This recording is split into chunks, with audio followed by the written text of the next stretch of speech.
Hi everyone, welcome back to creative coding lab. आज हम जो टॉपिक डिस्कस करेंगे वो है टेलविंड का रिस्पॉन्सिव डिज़ाइन। ठीक है। और रिस्पॉन्सिव डिज़ाइन अगर आप वेबसाइट में जाओगे टेलविंड की, तो आपको यहाँ पे ब्रेक पॉइंट्स मिल जाएंगे। जैसे SM स्मॉल मीडियम के लिए 640 पिक्सल है, मिनिमम विड्थ 640 पिक्सल है, यानी कि जिसके अंदर जो भी CSS लिखी होगी वो 640 पिक्सल तक ही काम करेगी। देन MD है, 1024 पिक्सल है, XL है एंड 2XL है। देखिए, टेलविंड बूटस्ट्रैप की तरह ही मोबाइल फर्स्ट पे काम करता है। जो इसकी क्लासेस होती हैं वो मोबाइल के लिए ही बनी होती हैं। हमें ओवरराइड करने के लिए अलग अलग ब्रेक पॉइंट का यूज़ करना चाहिए। ठीक है। और इसके अलावा आप अपने कस्टम जो ब्रेक पॉइंट्स हैं वो आप इजीली क्रिएट कर सकते हो config.tailwind.config.js फाइल में। ठीक है। तो हम रिस्पॉन्सिव डिज़ाइन के लिए हम यहाँ पे जो डिज़ाइन था लास्ट क्लास में डिस्कस किया था, उसी डिज़ाइन को हम रिस्पॉन्सिव क्रिएट करेंगे। इससे आपका बेसिक्स क्लियर हो जाएंगे कैसे हम रिस्पॉन्सिव क्लासेस का यूज़ करते हैं। ठीक है। तो स्टार्ट करते हैं। तो कोड में जाओगे तो पहले यहाँ पे अगर आप देखोगे, यहाँ पे हेडर है और इसके अंदर इमेज है। इमेज में हमारे पास लोगो है और लोगो यहाँ पे कुछ ऐसा है एंड नैव है और यहाँ पे हैमबर्गर मेन्यू मोबाइल में आ जाता है। तो पहले हमें इसका जो विड्थ है वो सेट करनी होगी, राइट। क्योंकि जो अभी जो विड्थ है इस पर कोई क्लास लगी नहीं है। मैं इसकी जो विड्थ है वो विड्थ लिख दूंगा यहाँ पे, विड्थ W28। देखिए, जब भी मैं इसको W28 लिखूंगा तो ये मोबाइल पे ही काम करेगा पहले। ठीक है। अब आप इसका डिज़ाइन में जहाँ पे जाओगे तो ये छोटा हो गया है। ठीक है, क्योंकि इसने विड्थ ले ली है। अब हमें लार्ज स्क्रीन पे इसको ओवरराइड करना है। और जब भी हम रिस्पॉन्सिव ब्रेक पॉइंट का यूज़ करते हैं तो हम हमेशा MD कोलन के बाद विड्थ लिखेंगे और यहाँ पे मैं ऑटो डाल दूंगा। ठीक है। इससे क्या होगा, जो मीडियम डिवाइस की जो स्क्रीन्स हैं उनमें इसकी जो विड्थ होगी वो ऑटो हो जाएगी। देखो अब ये लार्ज हो गया है, राइट। तो हम ओवरराइड कहाँ पे कर रहे हैं, लार्ज स्क्रीन पे कर रहे हैं। अब मैं यहाँ पे LG के बाद कोलम लगा के विड्थ कुछ भी कर सकता हूँ, 0 करूँगा तो देखिए मेरा स्क्रीन लार्ज है तो ये हट जाएगा, 0 हो गया है। मैं इसको अगर 2 करता हूँ तो ये बिल्कुल छोटा सा, यहाँ पे छोटा सा बन के आ गया है। तो ये अलग अलग जो ब्रेक पॉइंट्स हैं उनका हम यूज़ ओवरराइड के लिए करते हैं। ठीक है। बाय डिफ़ॉल्ट ये मोबाइल फर्स्ट पे काम करता है टेलविंड CSS। अब हम बात करेंगे इसके बाद जो डिज़ाइन में देखोगे तो यहाँ पे एक मेन्यू है, यानी कि हैमबर्गर मेन्यू है। इसको मैं बना लेता हूँ। मैं यहाँ पे बटन लूँगा एंड बटन में क्लास लेके इनिशियली ये जो बटन होगा वो क्या होगा, ब्लॉक होगा, राइट। क्योंकि ये मोबाइल पे ब्लॉक होना चाहिए और लार्ज स्क्रीन पे ये हिडन होना चाहिए। ठीक है। तो ये ब्लॉक होगा इनिशियली, देन लार्ज स्क्रीन पे हिडन होगा। अभी तो ये हिडन होगा, लेकिन मैं इसको अगर रिस्पॉन्सिव करता हूँ तो ये यहाँ पे दिखेगा, राइट। क्योंकि अभी इसके अंदर कुछ भी नहीं है। तो पहले मैं यहाँ पे इसको एक्सपोर्ट कर लेता हूँ। मैं यहाँ से डेव मोड में जाके कॉपी करके इसके अंदर इसको डाल दूँगा। ठीक है। मैं डालूँगा तो ये यहाँ पे कहीं पे दिखेगा। देखो ये यहाँ पे आ गया है, राइट। लेकिन लार्ज स्क्रीन पे ये हाइड हो गया है। अब हमें करना क्या है, जो इसके नीचे जो नैव बार है इसको भी हमें इनिशियली हिडन करना है। मोबाइल में इसको हिडन करना है। तो यहाँ पे देखो हिडन किया और फ्लैक्स भी है, तो दोनों डिस्प्ले की प्रॉपर्टी है, एक को निकालना होगा। तो इनिशियली ये मोबाइल पे हिडन रहेगा एंड अब ये मोबाइल में ये हट गया। अब हमें डेस्कटॉप पे इसको क्या करना है, ओवरराइड करके इसको हमें करना है फ्लैक्स, जो पहले था, राइट। अब ये स्क्रीन पे दिखेगा लेकिन मोबाइल में ये हट जाएगा, करेक्ट। अब देखिए, अब मैं चाहता हूँ मैं इसको अगर रिस्पॉन्सिव करूँगा तो ये कुछ देर के बाद जो मेन्यू है वो दिखने लग जाएगा। लेकिन देखो कितना बेकार सा ये दिख रहा है। ठीक है। अब मैं चाहता हूँ कि ये 1050, देखो 1050 जो विड्थ है इसके ऊपर ये ऐसा दिखे और उसके जैसे नीचे आए वो मेन्यू है हैमबर्गर वो शो हो जाए। ठीक है। तो हम यहाँ पे कस्टम ब्रेक पॉइंट का यूज़ करेंगे और कस्टम ब्रेक पॉइंट का यूज़ करने के लिए हम tailwind.config.js फाइल में यहाँ पे एक वेरिएबल लेंगे स्क्रीन्स और इसके बाद मैं लूँगा कस्टम ब्रेक पॉइंट्स। ठीक है। और इसमें जो वैल्यू होगी वो कितनी होगी, 1050 पिक्सल। आप अपने हिसाब से इसमें वैल्यू ऐड कर सकते हैं। अब हमें ये कस्टम ब्रेक पॉइंट्स को इस्तेमाल करना है अपने HTML में। और यहाँ पे मैं MD की जगह ये कर दूँगा एंड यहाँ पे मैं इसको हिडन कर दूँगा, ठीक है। अब देखो क्या होगा, 10:48 तक तो ये बटन दिखेगा। जैसे ही मैं इसको 10:50 से ऊपर लेके जाऊँगा तो ये मेन्यू आ गया है। अब ये लार्ज स्क्रीन पे हर जगह ये मेन्यू दिखेगा और इस स्मॉल स्क्रीन पे जो हमारा बटन है हैमबर्गर मेन्यू वो दिखेगा। देखो मेन्यू जो लोगो का साइज़ है वो छोटा हो रहा है, थोड़ा लार्ज स्क्रीन पे आओगे तो बड़ा हो जाएगा। अब हम इसके नीचे का जो UI का पार्ट है उसको हम बना देंगे, ठीक है। अब आप डिज़ाइन में जाओगे तो देखोगे जो इमेज है वो ऊपर आ गई है और जो टेक्स्ट है वो नीचे है और लास्ट में बटन है, ठीक है। और डेस्कटॉप पे कैसा है, लेफ़्ट साइड में टेक्स्ट है, राइट साइड में इमेज है, ठीक है।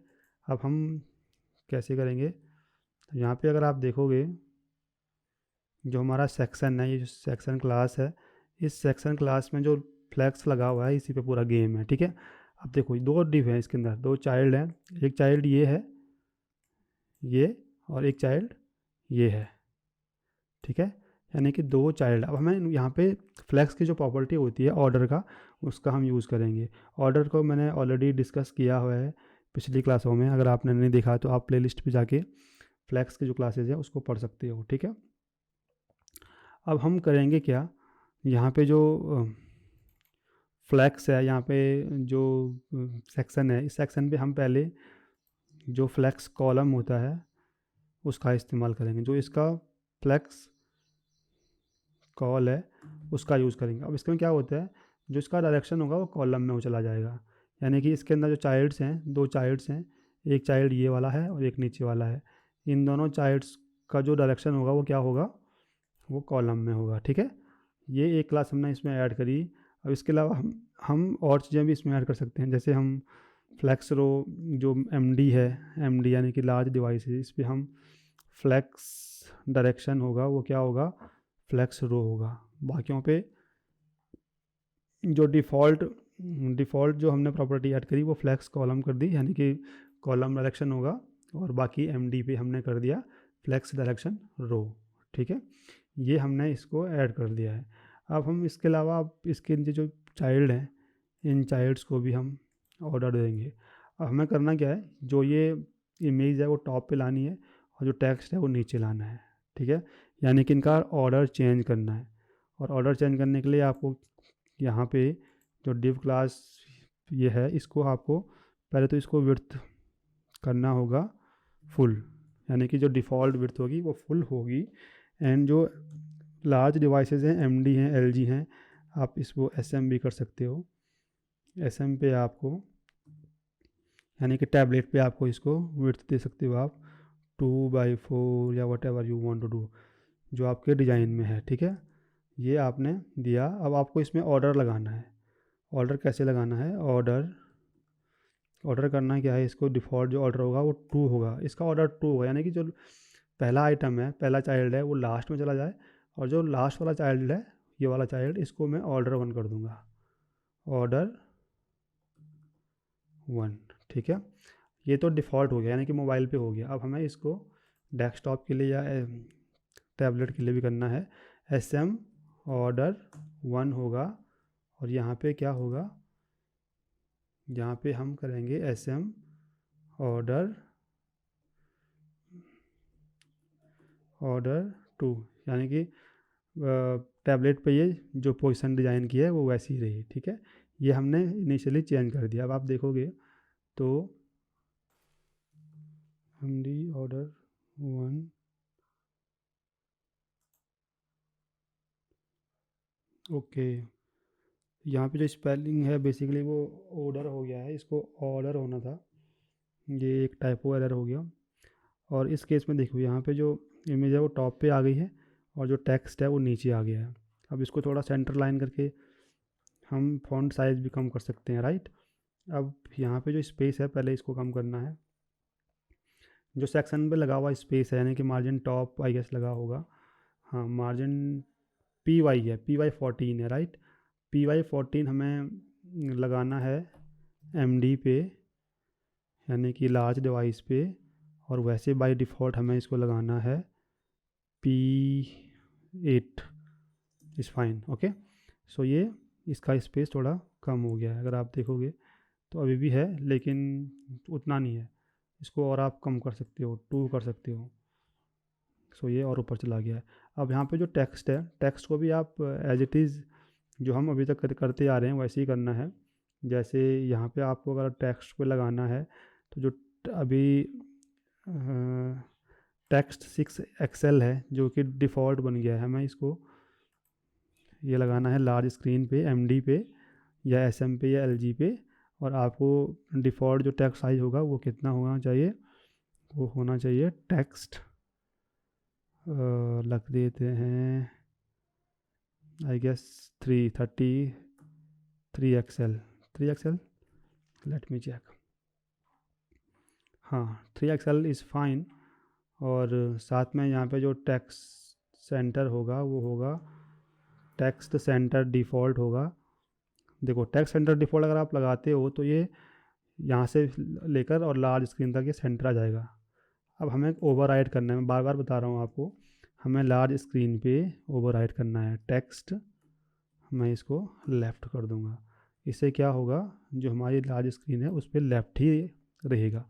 ठीक है, अब ये हो गया मोबाइल में। अब मुझे करना क्या है, ये जो लोगो है इसका स्क्रीन साइज, इसका जो विड्थ है वो भी कम करना है, राइट। और इसका जो विड्थ कम करना है उसके लिए मैं करूँगा क्या, जो ऐड के बाद जस्ट इनलाइन ब्लॉक लिखा हुआ है इस पर मैं विड्थ लिखा दूँगा 24 कर देता हूँ। एंड साथ में जो लार्ज स्क्रीन है उसमें मैं विड्थ ऑटो कर दूँगा। ठीक है, अब ये छोटा हो गया है, राइट।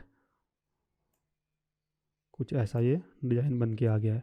अब साथ में हमें जो ये डिस्क्रिप्शन है, इस डिस्क्रिप्शन को भी जो इसकी डिफ़ॉल्ट होगी वो मैं इसको 2 कर दूँगा और एमडी पे M2 10 कर दूँगा। एंड टेक्स्ट सेंटर हो जाएगा डिफ़ॉल्ट एंड एमडी पे इसको मैं टेक्स्ट लेफ़्ट कर दूँगा। ठीक है, अब ये बिल्कुल सेंटर लाइन हो गया है। अब बात करते हैं बटन की। बटन को भी हमें सेम ही करना है, जस्ट यहाँ पे जो विड्थ है वो विड्थ ऑटो रहेगी। एंड पहले मेरे को यहाँ पे इस विड्थ को देना होगा कुछ पिक्सेल में, जैसे 14 पिक्सल दे देता हूँ। ठीक है, ये छोटा हो गया है, इसको मैं 24 कर दूँगा। And I guess 30 is fine. ठीक है, एंड नाउ मैं जो लार्ज डिवाइस है उस पर मैं विड्थ ऑटो लगा दूंगा।